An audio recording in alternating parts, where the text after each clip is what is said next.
Hello friends, कैसे हैं आप सब लोग। उम्मीद करता हूं कि अच्छे ही होंगे। मैं आशीष पांडे स्वागत करता हूं आप सभी का आपके अपने यूट्यूब चैनल स्टडी विद आशु में। कल के वीडियो में हम लोगों ने देखा था सरकार के अधिकार तथा दायित्व के बारे में कि सरकार के कौन से ऐसे दायित्व हैं जो जनता के प्रति होते हैं और उसके कौन कौन से अपने अधिकार होते हैं। तो उम्मीद करता हूं वीडियो आप लोगों को अच्छा लगा होगा।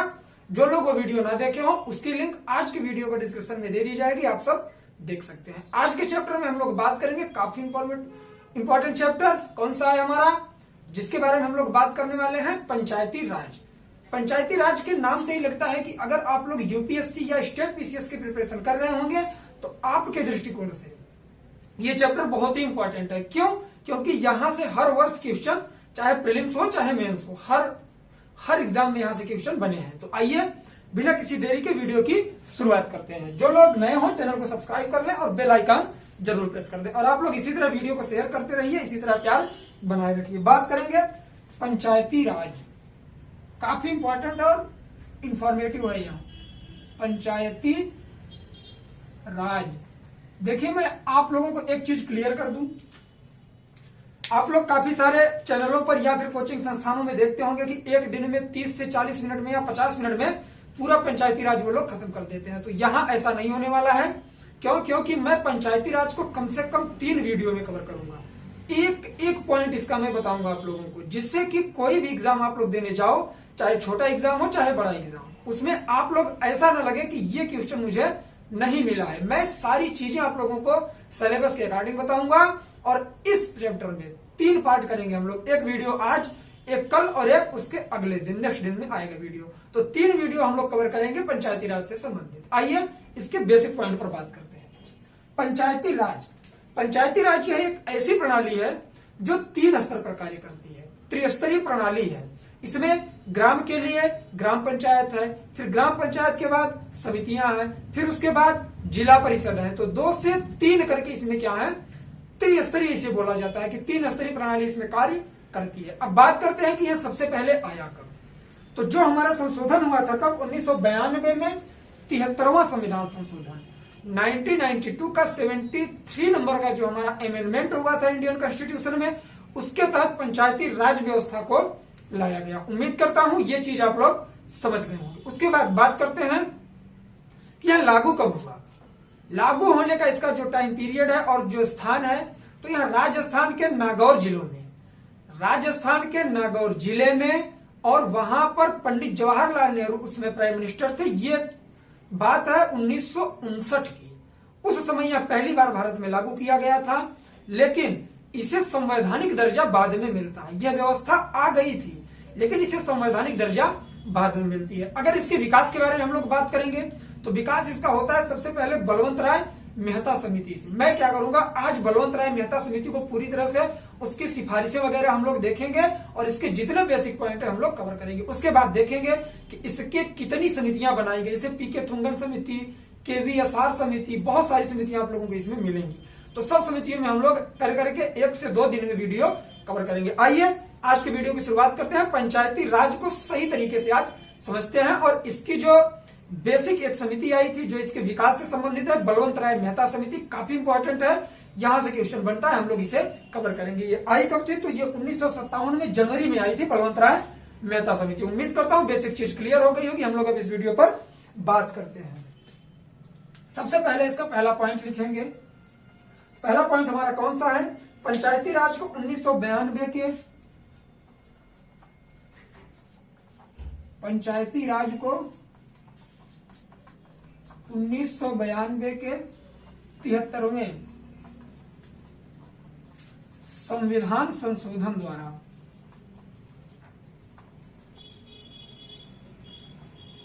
73वें संविधान संशोधन द्वारा क्या किया गया था, संविधान में शामिल किया गया। याद रखिएगा, हर वर्ड याद रखिएगा, यह संविधान में शामिल हुआ है, इसके पहले से यह विद्यमान था, संविधान में शामिल किया गया। ठीक है, तो ये बेसिक पॉइंट था इसका कि इसे संविधान में सबसे पहले शामिल कब किया गया। तो जब ये क्या हुआ था आपका 1992 में 73वां संविधान संशोधन हुआ, तो उसके तहत इसे संविधान में जगह दी गई। लेकिन यह भारतीय हमारे भारतीय समाज में या फिर कह लें भारतीय गणतंत्र में यह पहले से विद्यमान थी। क्यों? क्योंकि 1959 में यह राजस्थान के नागौर जिले में सबसे पहले लागू की गई थी। पंडित जवाहरलाल नेहरू उसमें प्राइम मिनिस्टर थे। ये चीजें एकदम बेसिक चीजें, इसे याद रखिएगा, छोटे एग्जाम में भी यहां से क्वेश्चन बन सकता है। तो ये चीज क्लियर हो गई। अब बात करेंगे पंचायती राज का विकास। पंचायती राज का विकास, इसमें एक इंपॉर्टेंट समिति है, उसे सही तरीके से देखेंगे। पंचायती राज का विकास, ठीक है। पहला, सबसे पहले समिति आई थी, कौन सी? बलवंत राय मेहता समिति। इसे हम लोग क्या करेंगे आज, सही तरीके से समझेंगे। बलवंत राय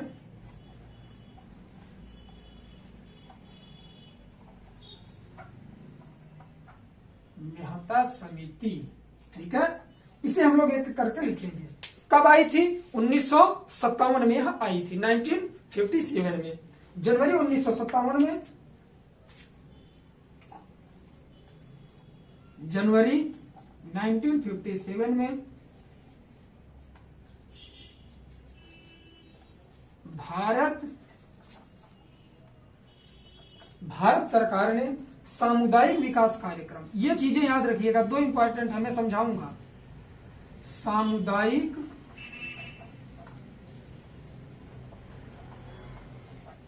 स्वास्थ्य कार्यक्रम, सामुदायिक विकास कार्यक्रम, माफ करिएगा, सामुदायिक विकास कार्यक्रम, जो कब आया था? 1952 में। तथा राष्ट्रीय विस्तार सेवा, सामुदायिक विकास कार्यक्रम तथा राष्ट्रीय विस्तार सेवा जो 1953 में आया था, इसकी जांच करने के लिए सरकार ने इस समिति का गठन किया, ठीक है। इसे हम लोग लिखेंगे, तथा राष्ट्रीय विस्तार सेवा, राष्ट्रीय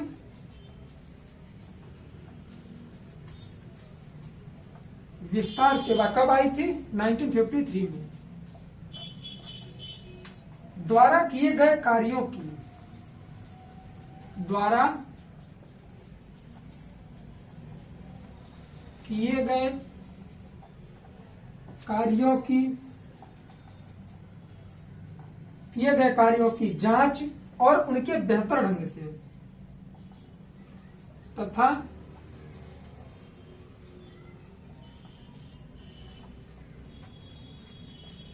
उनके बेहतर ढंग से, क्या? उनके बेहतर ढंग से कार्य करने के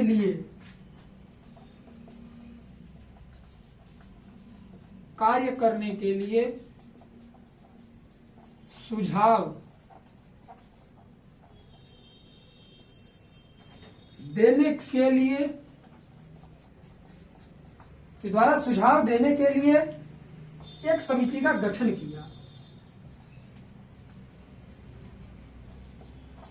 एक समिति का गठन किया। और इस समिति के जो अध्यक्ष थे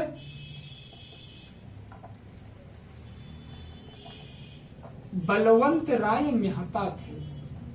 तो इन्हीं के नाम पर इस समिति का नाम रखा गया, बलवंत राय मेहता समिति। उम्मीद करेंगे कि आप लोग चीजें सही तरह से समझ रहे हो। देखिए, लिखने में थोड़ी प्रॉब्लम होती है, टाइम लगता है, तो आप लोग सही तरीके से चीजें सुना करिए। मैं लिखते टाइम भी चीजें बोलता हूं इसीलिए, जिससे कि आप लोग भी साथ में नोट डाउन कर लें और चीजें आप लोगों के माइंड में सेटअप हो जाए। आइए बात करता हूं कि जनवरी 1957 में यह समिति लाई गई और क्यों लाई गई। तो जो सामुदायिक विकास कार्यक्रम एक उस समय चलाया जा रहा था 1952 में, कि कोई भी विकास कार्य हो वह सामुदायिक रूप से चलाया जा रहा था, सामाजिक तौर पर, कि देश का सर्वांगीण विकास करना सबसे बड़ा प्रमुख लक्ष्य था। क्योंकि हाल फिलहाल में देश आजाद हुआ था। अगर ये 1957 की बात है तो 1947 में देश आजाद हुआ था, 10 ही साल हुए थे। तो उस समय क्या हुआ था कि पंचायत चल रही थी हमारी, योजना आयोग चल रहा था, प्लानिंग कमीशन, तो प्लानिंग कमीशन के तहत पंचवर्षीय योजनाएं लाई जाती थी। पंचवर्षीय योजनाएं 1951 में स्टार्ट की गई थी। तो देश का सर्वांगीण विकास करने के लिए उसे 5-5 वर्ष के प्लान में बांट दिया गया था। तो उसी के तहत विकास हो रहा था। तो उसी के उपलक्ष्य में सामुदायिक विकास कार्यक्रम चलाया जा रहा था 1952 में। तो इसकी जांच के लिए तथा राष्ट्रीय विस्तार सेवा एक चल रही थी, 1953 में इन दोनों की जांच करने के लिए सरकार ने क्या किया, एक समिति का गठन किया कि इसकी जांच करें कि यह कैसे कार्य कर रहे हैं, या फिर इन्हें कार्य करने के लिए सुझाव देने के लिए समिति का गठन किया। जो ये कार्य कर रहे हैं उसकी जांच की जाए तथा कार्यों को करने के लिए सुझाव देने के लिए एक समिति का गठन किया सरकार ने, जिसका नाम क्या था, बलवंत राय मेहता इसके अध्यक्ष थे। तो इन्हीं के नाम पर बलवंत राय मेहता समिति के नाम से यह समिति फेमस हुई। आप लोगों से पूछ लेगा कि बलवंत राय मेहता समिति कब लाई गई थी, तो 1957 में। किस लिए लाई गई थी, तो पंचायती राज का विकास करने के लिए। देखिए, पंचायती राज से मतलब है कि छोटे से लेकर बड़े स्तर तक विकास करना, हर समितियों को छोटे छोटे में बांट देना, बांट कर उसका क्या करना, पूरी तरह से विकास करना। तो ये सारी चीजें इससे संबंधित थी। अब बात करेंगे इसने अपने रिपोर्ट कब पेश की। इस समिति ने अपनी रिपोर्ट पेश की 1957 में।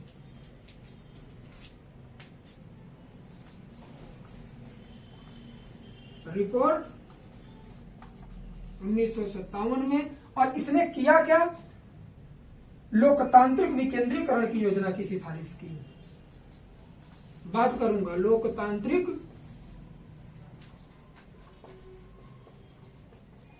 विकेंद्रीकरण योजना की सिफारिश की, इस पर बात करूंगा। देखिए, लोकतांत्रिक विकेंद्रीकरण का मतलब यह है कि कोई भी कार्यभार या कोई भी उत्तरदायित्व किसी एक पर न सौंपा जाए, सबका अपना अलग अलग। एक तरह अगर इसे छोटे वर्ड में बोले तो स्वायत्तता, जिसे हम लोग बोले, स्वायत्तता का मतलब है अपनी सत्ता। जैसे कि जिला अपने स्तर पर विकास करे, ग्राम अपने स्तर पर विकास करे, और उसके अपर जो है वो अपने स्तर पर विकास करे। जैसे स्टेट हो गया, फिर उसके बाद आपकी कंट्री आती है। तो उसके लिए क्या किया गया कि इसने सिफारिश की लोकतांत्रिक विकेंद्रीकरण की। केंद्रीकरण का मतलब है कि एक जगह चीजें स्थिर होना, विकेंद्रीकरण का मतलब है कई जगहों पर उसे केंद्रित करना। तो उम्मीद करता हूं इसकी सिफारिश आप लोग समझ गए होंगे बेसिक तौर पर। अब मैं बात करूंगा कि बलवंत राय मेहता समिति के तहत कितनी सिफारिशें लाई गई और इन्हें कब स्वीकार किया गया और कितनी लागू हुई। आइए बात करते हैं। चीजें बहुत इजी हैं, इजी वे में लेके याद करेंगे, याद हो जाएंगी, ज्यादा परेशान होने की जरूरत नहीं है। वीडियो में बड़ा नहीं करूंगा, क्यों, क्योंकि इसमें ज्यादा से ज्यादा फैक्ट है, समझाने की कोशिश करूंगा, चीजें लिखूंगा कम, और आप लोग जिससे इसे माइंड में पूरी तरह से सेट कर लें। ऐसा ना लगे आप लोगों को कि वीडियो पूरा देखे और चीजें क्लियर ना हुई। बात करेंगे इसकी सिफारिशें कौन कौन सी थी। आइए,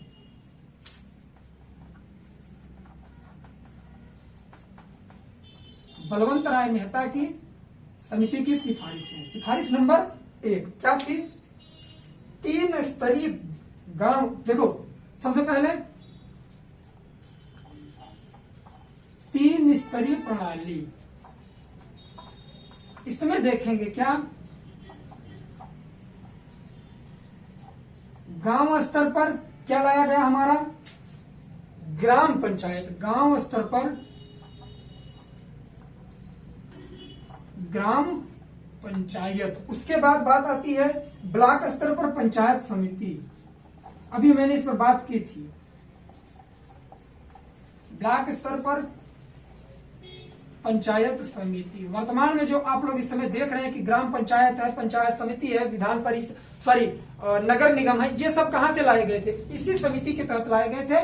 पंचायती राज व्यवस्था का ये क्या है, एक अंग है। तीसरे पॉइंट पर बात करेंगे जिला स्तर पर जिला परिषद। जिला स्तर पर जिला परिषद। तो ये हमारे 3 हो गए, तीनों की स्थापना की सिफारिश की इसमें। ठीक है, मैं चीजें ऐसे लिखूंगा कि आप लोगों को ज्यादा लिखना भी ना पड़े और चीजें याद हो जाए। ये पहली थी, ये सेकंड और ये थर्ड थी। ठीक है, तो 3 स्तरीय प्रणाली की इसने सिफारिश की कि ग्राम स्तर पर ग्राम पंचायत का स्थापना की जाए, ब्लॉक स्तर पर पंचायत समिति और जिला स्तर पर जिला परिषद की स्थापना की जाए, जिससे कि देश का सर्वांगीण विकास हो सके। देखिए, देश का विकास तभी माना जाता है जब गांव का विकास हो। शहरों में तो आप लोग हमेशा देखते हैं विकसित तो होता है वह, लेकिन वहां क्या होता है, पोल्यूशन बहुत ज्यादा होता है। क्योंकि वहां पर जनसंख्या बहुत ज्यादा होती है। तो सबको अगर अलग अलग डिवाइड करके चीजें हम लोग टैकल करने की कोशिश करेंगे तो चीजें जल्दी क्लियर हो जाती है। अगर हम लोग सोचे कि केंद्रीय स्तर पर व्यवस्था रख के केंद्रीकरण करके सबका विकास कर ले तो फिर संभव नहीं है। क्यों? क्योंकि आबादी बहुत ज्यादा है। उसके लिए गांव स्तर पर इसे अलग करना, ब्लॉक स्तर पर अलग करना और जिला स्तर पर अलग करना, ये 3 इकाइयां हैं तो छोटी लेकिन बहुत काम की हैं। क्यों? क्योंकि यहीं से विकास दिखता है देश का। ठीक है, तो उम्मीद करता हूं पहला पॉइंट आप लोग समझ गए होंगे। पहली सिफारिश थी इसकी। बात करेंगे सेकंड सिफारिश की। दूसरी कौन सी थी? ग्राम पंचायत की स्थापना प्रत्यक्ष रूप से चुने गए। हाँ, चुनाव के बारे में बात की गई। ग्राम पंचायत की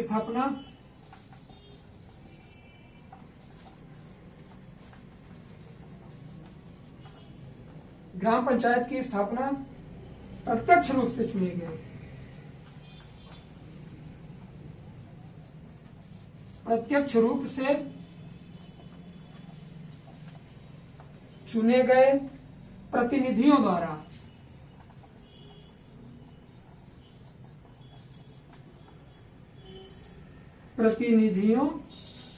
द्वारा तथा पंचायत समिति और जिला परिषद का गठन। पंचायत समिति और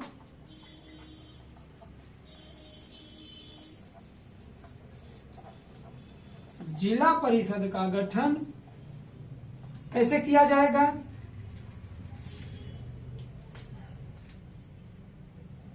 अप्रत्यक्ष रूप से चुने।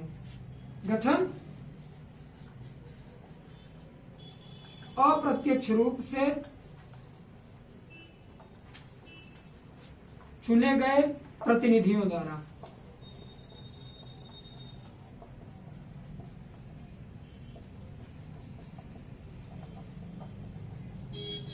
की जाए।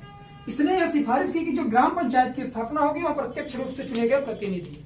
बात करेंगे प्रत्यक्ष रूप से चुने गए प्रतिनिधि। आप लोग अगर गांव में रह रहे होंगे तो वहां देखते होंगे कि ग्राम प्रधान का पोस्ट होता है। एक ग्राम प्रधान का पोस्ट होता है और एक बीडीसी का होता है। ठीक है, तो क्षेत्र पंचायत सदस्य होता है जो, तो उसके लिए क्या होता है, उसका डायरेक्ट मतदान किया जाता है। आम लोग, हम आप मतदाता जाके मतदान करते हैं, फिर उनका चुनाव होता है। इसे हम लोग क्या कहते हैं? प्रत्यक्ष चुनाव। प्रत्यक्ष चुनाव के तहत उनका चुनाव किया जाएगा अथवा नियुक्ति की जाएगी। लेकिन जो पंचायत समिति और जिला परिषद का गठन है, यहाँ अप्रत्यक्ष रूप से चुनाव होगा। क्यों? क्योंकि यहाँ पार्षद वगैरह होंगे और उनके तहत क्या किया जाएगा, किसी एक का चेयरमैन के रूप में चुनाव कर लिया जाएगा। तो उम्मीद करता हूं दोनों पॉइंट और दोनों सिफारिशें आपके समझ में आ गई होंगी। बात करेंगे हम लोग तीसरी सिफारिश के बारे में।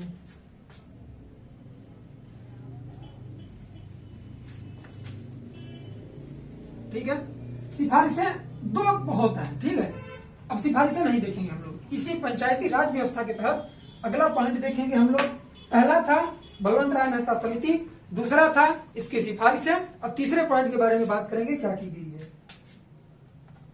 ठीक, ये सिफारिश नहीं है। पंचायत समिति को कार्यकारी निकाय, पंचायत समिति को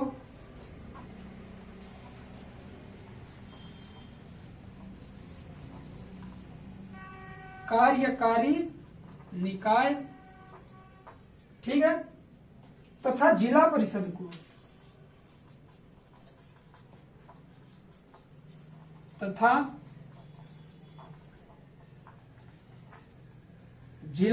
को सलाहकारी,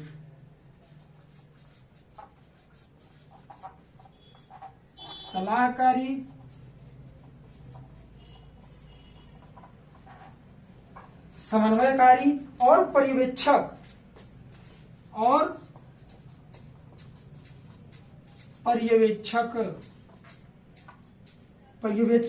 निकाय होना चाहिए। यह सिफारिश थी उसमें, मतलब कि पंचायती राज के तहत यह व्यवस्था की गई है, होना चाहिए। ठीक, बात करेंगे कि जो पंचायती राज है यह कार्यकारी निकाय का मतलब यह है जो प्रत्यक्ष रूप पर कार्य करता है, न तो यह आदेश देगा न निर्देश देगा। यह ऊपर से आए आदेशों और निर्देशों का पालन करेगा और स्वयं कार्य करेगा। तो ये पॉइंट हो गया किससे? पंचायती समिति से।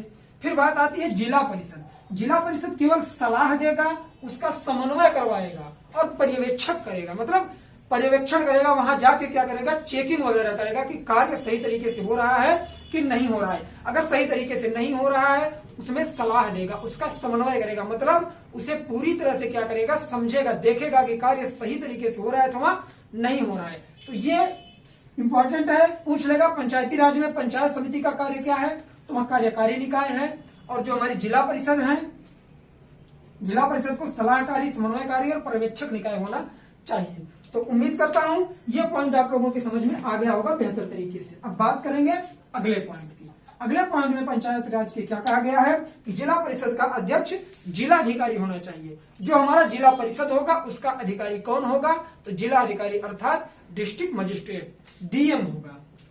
जिला परिषद का अध्यक्ष जिलाधिकारी होगा।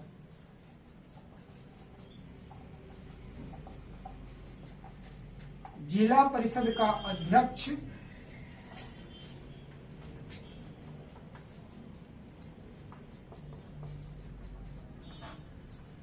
जिलाधिकारी होना चाहिए। ठीक है, जिलाधिकारी होना चाहिए। उसके बाद बात करेंगे पांचवी पॉइंट को। ये 4 पॉइंट हो गया। मैं नंबरिंग नहीं करता हूं, मैं स्टार लगाता हूं। क्यों? क्योंकि कभी कभी मुझे खुद कंफ्यूजन हो जाता है, तो आप लोग अपने हिसाब से नंबरिंग लगा के चीजें याद रखेंगे। अब देखिए ये क्या समझना है इसमें कि जब जिला परिषद ही है वो, तो जिला परिषद का अध्यक्ष कौन होगा, अगर जिला अधिकारी है, डीएम है, तो वही होगा। ठीक है, इसे समझने की जरूरत नहीं है। अब ये जो पॉइंट है थोड़ा बड़ा है, इसे सही तरीके से लिखेंगे और समझने की कोशिश करेंगे। समिति की इन सिफारिशों को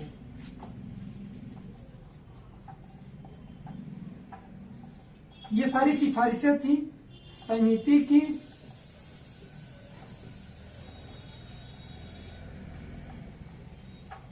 इन सिफारिशों को राष्ट्रीय विकास परिषद द्वारा राष्ट्रीय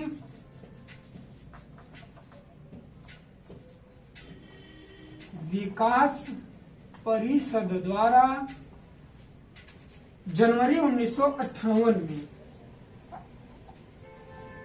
जनवरी 1958 में स्वीकार कर लिया गया।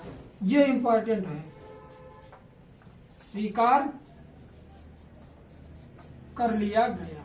देखिए ये सारी जो सिफारिशें हैं, जो जिसके बारे में हम लोग बात कर रहे हैं, बलवंत राय मेहता समिति के बारे में बात हो रही है। तो बलवंत राय मेहता की समिति की जो जो सिफारिशें थी उसे कब 1958 में राष्ट्रीय विकास परिषद द्वारा स्वीकार कर लिया गया कि हाँ सर, आपने अपनी समिति के तहत जितनी सिफारिशें की हैं यह लागू करने के योग्य है। तो इसे पूरी तरह से राष्ट्रीय विकास परिषद ने 1958 में स्वीकार कर लिया। यहां से क्वेश्चन बनता है कि बलवंत राय मेहता समिति की सिफारिशें कब स्वीकार की गई, 1958 में। किसने स्वीकार किया, राष्ट्रीय विकास परिषद ने इसे स्वीकार किया। ठीक है, बात करेंगे आगे। परिषद ने किसी विशिष्ट प्रणाली या नमूने पर जोर नहीं दिया, इसी में लिखेंगे परिषद ने किसी विशिष्ट प्रणाली या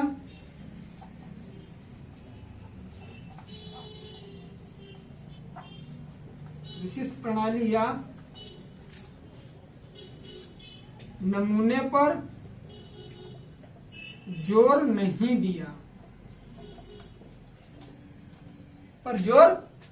दिया, ठीक है, और यह राज्यों पर छोड़ दिया।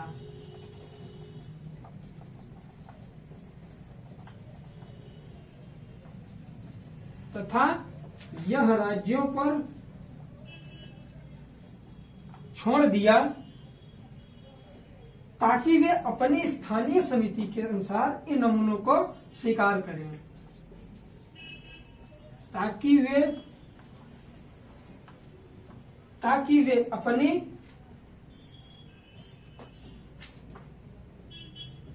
स्थानीय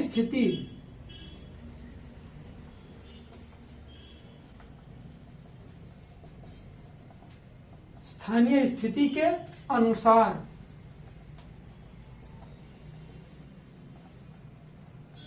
इन नमूनों को विकसित करें,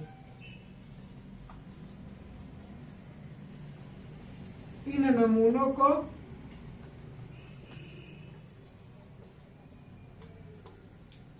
विकसित करें, समझेंगे इसे। देखिए 1958 में इसे क्या हुआ, संवैधानिक दर्जा मिला, मतलब इसे मान लिया गया। तो परिषद ने किसी विशिष्ट प्रणाली या नमूने पर जोर नहीं दिया।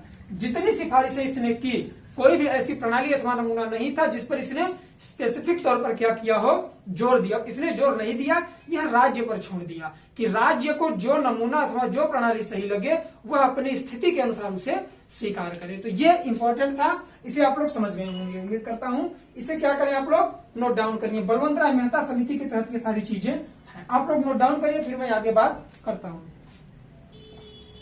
नोट डाउन करिए सही तरीके से।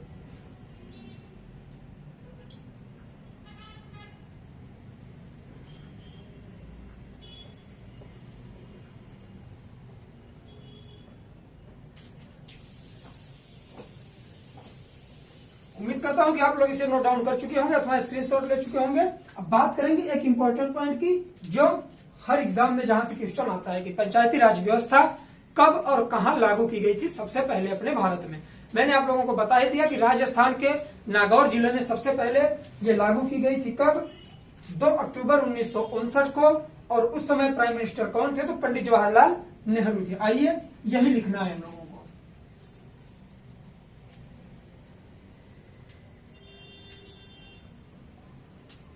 मैं कोशिश करूंगा कि 2 वीडियो में यही चीजें कवर हो जाएं, लेकिन यह भी नहीं सही है कि मैं जल्दी जल्दी करके आप लोगों को बता दूं। जो नए बच्चे होंगे वो क्या होंगे, परेशान हो जाएंगे। इसलिए सही तरीके से हम लोग समझेंगे, टाइम बहुत है। अब पॉलिटी धीरे धीरे खत्म ही होने वाली। पंचायती राज के बाद आप लोगों की क्या विदेश नीति लाऊंगा मैं, बस उसके बाद पूरी तरह से हमारी पॉलिटी कवर हो जाएगी।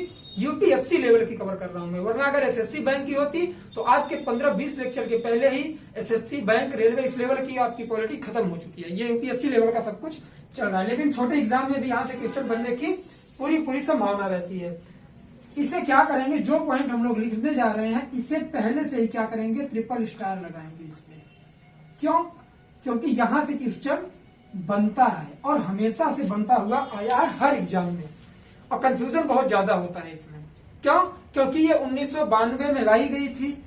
हम लोगों ने ये पढ़ा 73वें संविधान संशोधन 1952 के तहत इसे लाया गया पंचायती राज को। लेकिन सबसे पहले लागू कब हुआ था, तो ये 1959 में लागू हुआ था। क्यों, क्योंकि 1958 में समिति जो बलवंत राय मेहता समिति आई थी, इसकी सिफारिशें स्वीकार की गई और 1959 में राजस्थान के नागौर जिले में इसे लागू कर दिया गया। इंपॉर्टेंट है, इसे हम लोग देखेंगे।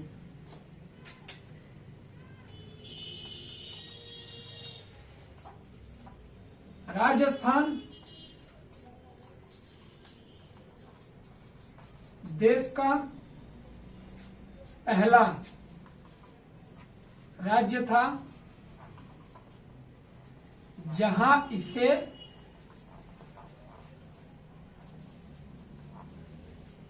लागू किया गया। ठीक, अब बात होती है इसका उद्घाटन कब होता है, इसी का सब पॉइंट है। इसका उद्घाटन 2 अक्टूबर को होता है।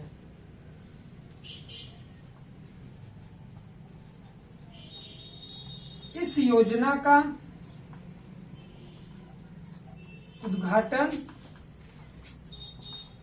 2 अक्टूबर गांधी जी की जयंती पर 2 अक्टूबर 1959 को राजस्थान के नागौर जिले में, राजस्थान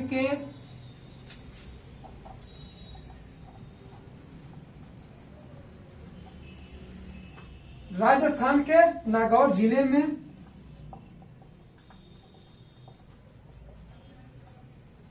तत्कालीन प्रधानमंत्री पंडित नेहरू द्वारा किया गया। पंडित जवाहरलाल नेहरू द्वारा किया गया। मतलब कि भारत में सबसे पहले कब लागू हुआ, यह 2 अक्टूबर 1959 को लागू किया गया राजस्थान के नागौर जिले में। मैं बार बार रिपीट कर रहा हूं, इसे आप लोग याद रखेंगे। नागौर जिला, हर एग्जाम में क्वेश्चन बना है कि पंचायती राज सबसे पहले कहां लागू हुई भारत में, तो राजस्थान के नागौर जिले में। कब, 2 अक्टूबर 1959 को। स्टेट कौन सा? राजस्थान। जिला नागौर। प्रधानमंत्री कौन थे उस समय? पंडित जवाहरलाल नेहरू। उम्मीद करता हूं सारी चीजें आप लोग क्लियर कर चुके होंगे। अब आप लोगों को एक इंपॉर्टेंट फैक्ट बता दूं कि हर वर्ष 24 अप्रैल को क्या किया जाता है? पंचायती राज दिवस मनाया जाता है। तो इसे आप लोग नोट डाउन कर लेंगे, नोट करके। हर वर्ष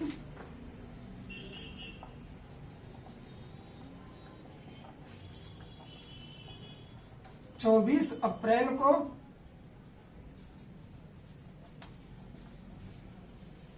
पंचायती राज दिवस मनाया जाता है।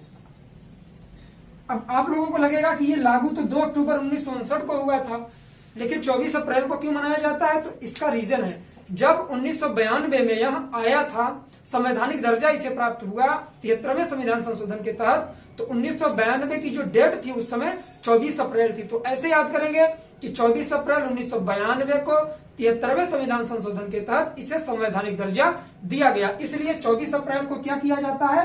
हर वर्ष पंचायती राज दिवस मनाया जाता है। जैसे कोई भी फेमस पर्सनालिटी होती है तो उसका जन्म दिवस जो होता है, जयंती मनाई जाती है, ठीक है? तो उस हिसाब से बातें की जाती है। तो उम्मीद करता हूं ये सारी चीजें आप लोगों की क्लियर हो गई होंगी।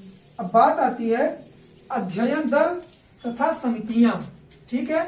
तो उन समितियों को भी हम लोग समझेंगे, लेकिन मैं तो चाहता हूं कि नेक्स्ट वीडियो में कवर करूं, लेकिन आप लोग जैसा कहें। अगर एक समिति मैं अभी बता देता हूं, कौन सी? अशोक मेहता समिति, काफी इंपॉर्टेंट है। आगे हम लोग पीके थुंगन समिति, KVSR समिति, सब कुछ देखेंगे। इसे आप लोग नोट डाउन करिए। हम लोग एक समिति आज देख लेते हैं। आइए,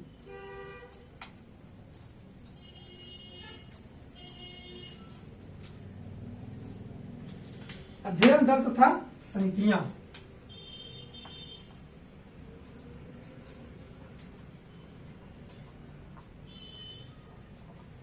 अध्ययन दल तथा समितियां, इसके तहत जो पहली समिति थी, कौन सी थी? अशोक मेहता समिति।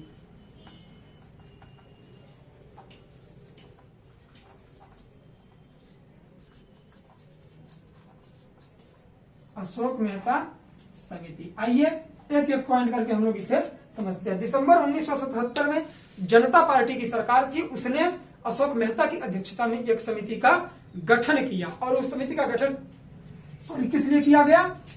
अध्ययन दल, मतलब कि उससे समझने के लिए, पढ़ने के लिए पंचायती राज को। आइए, थोड़ा बहुत है इसमें हम लोग लिखेंगे, सारी सिफारिशें नहीं लिखेंगे, जो इंपॉर्टेंट है वही हम लोग लिखेंगे।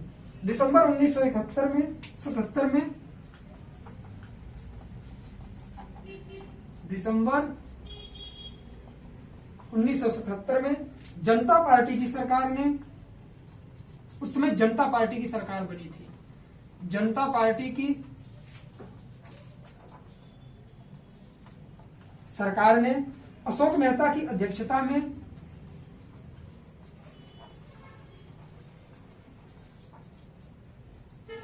अशोक मेहता की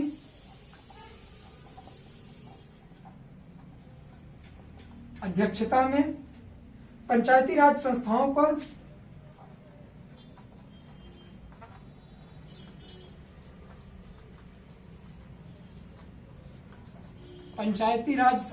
पर एक समिति का गठन किया। ठीक है, जैसे हम लोगों ने बलवंत राय मेहता समिति देखी थी 1957 में, तो 20 साल बाद 1977 में यह लाई गई थी। ठीक है, समिति का गठन किया। इसकी मुख्य सिफारिशें हम लोग देखेंगे। अब देखिए, जैसे मैंने यहाँ ये नहीं लिखा कि इसके अध्यक्ष कौन थे, तो आप लोग ये समझ जाया करिए, जब किसी के नाम से समिति का नाम पड़ा है तो वह व्यक्ति उसका अध्यक्ष ही था। तो इसके अध्यक्ष अशोक मेहता थे। बात करेंगे प्रमुख सिफारिशें।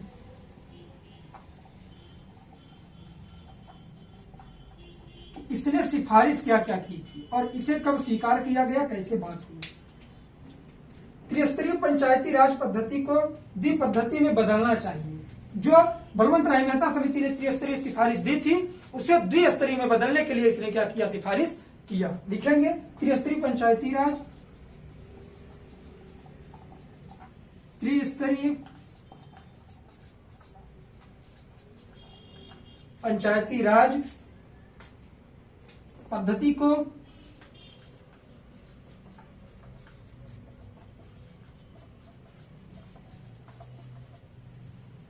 द्विस्तरीय पद्धति में बदलना चाहिए। द्विस्तरीय पद्धति में बदलना चाहिए। ठीक है। उसके बाद क्या कहा, जिला परिषद जिला स्तर पर, जिला परिषद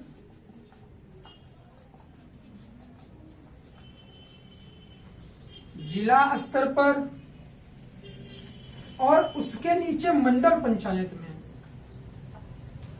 और उसके नीचे मंडल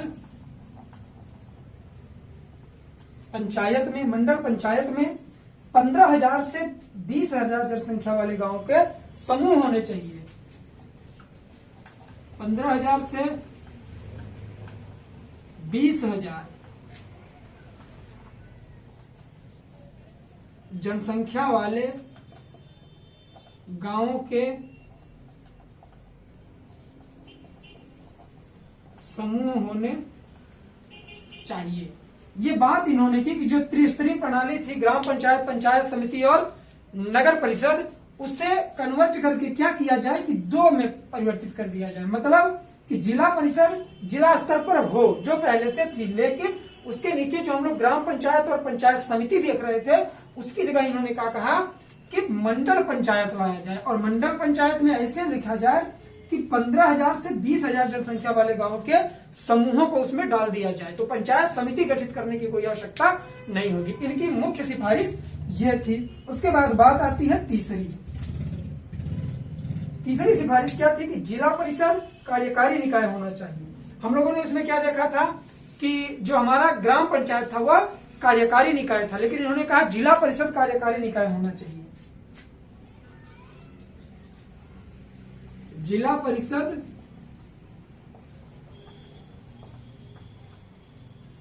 कार्यकारी निकाय होना चाहिए।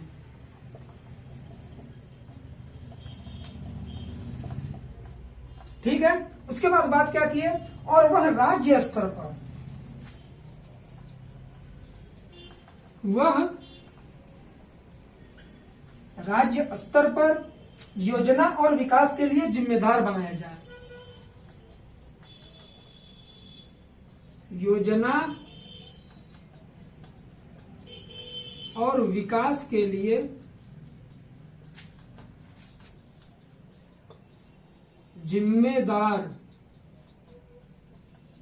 बनाया जाए। यह इंपॉर्टेंट था, इसे आप लोग नोट डाउन करिए, फिर हम लोग बात करेंगे। इन्होंने कहा कि जिला परिषद कार्यकारी निकाय होना चाहिए, सही बात है, और वह राज्य स्तर पर योजना और विकास के लिए जिम्मेदार बनाया जाए कि राज्य स्तर पर जो भी योजना और विकास किया जाए उसके लिए जिम्मेदार कौन होगा, हमारा जिला परिषद। इन्होंने यह सिफारिशें की। अब एक दो सिफारिशें और हैं, उसे भी हम लोग देखेंगे, फिर उसके बाद क्या करेंगे, वीडियो को यहीं पर समाप्त करेंगे। आगे की सिफारिशें और समितियां हम लोग नेक्स्ट वीडियो में देखेंगे। आइए बात करते, अगली सिफारिश है, अगली सिफारिश जो इनकी है उसमें इन्होंने क्या कहा था, पंचायती चुनाव में सभी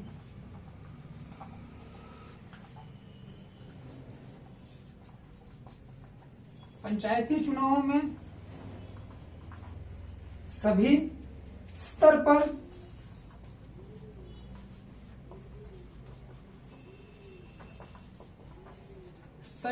पर राजनीतिक पार्टियों की आधिकारिक भागीदारी हो। राजनीतिक पार्टियों की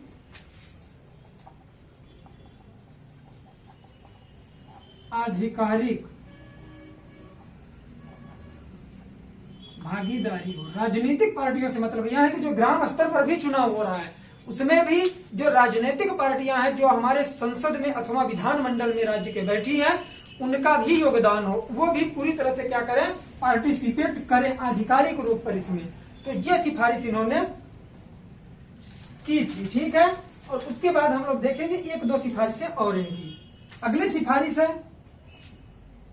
अपने आर्थिक स्रोतों के लिए पंचायती राज संस्थाओं के पास कराधान की अनिवार्य शक्ति हो। इंपॉर्टेंट है, इसे लिखेंगे। अपने आर्थिक स्रोतों के लिए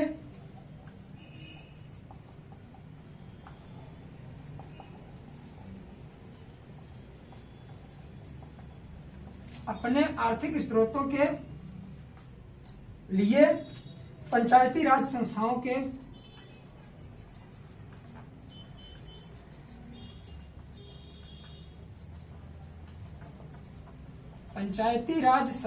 के पास कराधान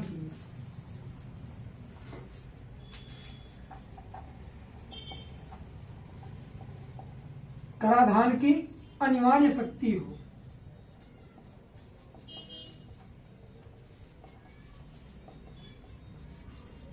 देखिए, मैं आप लोगों का एक कंफ्यूजन दूर कर दूं, मैं इतनी सारी चीजें लिखता हूं, जल्दी जल्दी लिखता हूं, समझाने की चीजें नहीं है। क्यों? क्योंकि मेरा जो मोटिव है आप लोगों का नोट्स प्रिपेयर करवाना है। क्योंकि बहुत सारे स्टूडेंट ऐसे होते हैं जो पढ़ाई तो करते हैं बट नोट्स नहीं प्रिपेयर कर पाते। तो ये वीडियो आप लोग चाहे जब देख रहे हो, जब चाहे इसका नोट्स बना सकते हैं। क्योंकि मैं एक एक पॉइंट चीजें इसीलिए लिखता हूं, जो समझाने वाली चीजें उसे एक्सप्लेन करता हूं, वरना मैं सिर्फ चीजें लिखता जाता हूं। इससे क्या होगा कि आप लोग वीडियो देखकर ही क्या पता नोट्स बना लें। ठीक है, तो इससे परेशान मत होया करिए कि मैं चीजें सिर्फ लिखता जा रहा हूं। लिखने का आशय यह है कि इसे आप लोग भी नोट डाउन करें। ठीक है, समझने वाली चीजें मैं समझा देता हूं। बात करेंगे कि आर्थिक स्रोत के लिए पंचायती राज संस्थाओं के पास कराधान की अनिवार्य शक्ति हो। इन्होंने सिफारिश की कि अगर आर्थिक स्रोत चाहिए तो पंचायती राज के पास कराधान की अनिवार्य शक्ति होनी चाहिए। अगली सिफारिश हम लोग देखते हैं, न्याय पंचायत को विकास पंचायत से अलग निकाय के रूप में रखा जाना चाहिए। इंपॉर्टेंट है, न्याय पंचायत को विकास पंचायत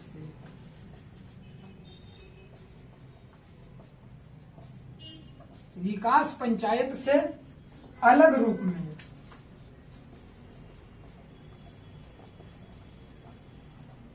अलग निकाय के रूप में रखा जाना चाहिए।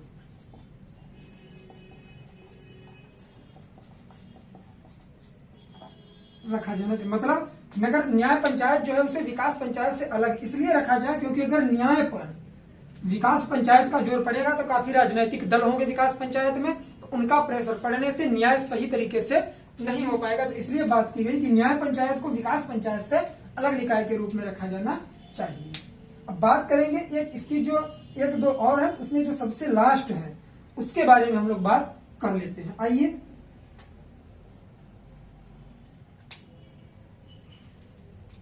या फिर समिति की जो सिफारिशें थी इसे हम लोग यहीं तक देखते हैं। अब इंपॉर्टेंट फैक्ट के बारे में बात करेंगे नोट, क्योंकि इसकी जो सिफारिशें थी मैंने स्टार्टिंग में ही बात किया था कि अशोक मेहता की समिति जनसत्ता पार्टी के तहत लाई गई थी। ठीक है, किसके तहत? जनता पार्टी के तहत लाई गई थी। जनता पार्टी की सरकार क्या हुई थी, पूरी तरह से नहीं चल पाई थी, तो वहां गिर गई थी सरकार। तो इसकी जो सिफारिशें थी यहाँ पूरी तरह से लागू नहीं हो पाई थी। तो इंपॉर्टेंट फैक्ट है, उसे लिखेंगे। समिति का कार्यकाल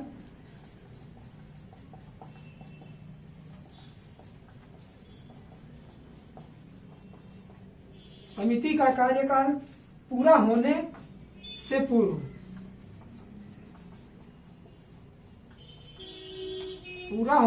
पूर्व क्या हुआ?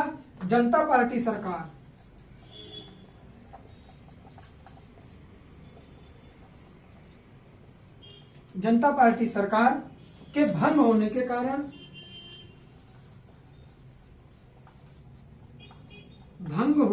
कारण कोई कार्यवाही नहीं की जा सकी। कोई कार्यवाही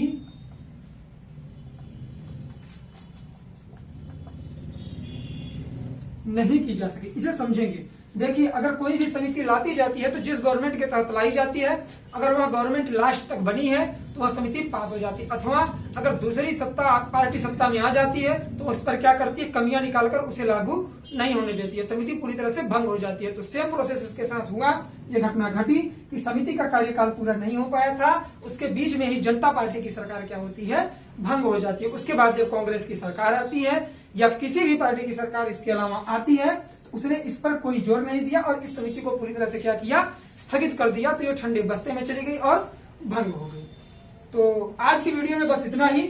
उम्मीद करता हूं वीडियो अच्छा लगा होगा। अगर वीडियो अच्छा लगे दोस्तों में शेयर करिए, नए हो चैनल को सब्सक्राइब करिए और बेल आइकन जरूर प्रेस कर दीजिए। देखिए, ये वीडियो मैं यही इसलिए खत्म कर रहा हूं क्योंकि वीडियो अगर मैं पूरे पंचायती राज को पढ़ाने की कोशिश करूंगा तो कम से कम 3 घंटे का वीडियो हो जाएगा और आप लोग बोर हो जाएंगे। मैं नहीं चाहता कि वीडियो देखने से आप लोग परेशान हो। सही बात है, फाउंडेशन माइंड पर ज्यादा पढ़ने लगता है। तो मैं इसे 2 से 3 पार्टों में लेके आऊंगा। उम्मीद करता हूं इसी तरह आप लोग साथ में बने रहेंगे और प्यार बनाए रहेंगे। तो मिलते हैं नेक्स्ट वीडियो में। तब तक के लिए जय हिंद, जय भारत, बाय बाय। आप लोग अपना ख्याल रखिए, पढ़ाई लिखाई करते रहिए।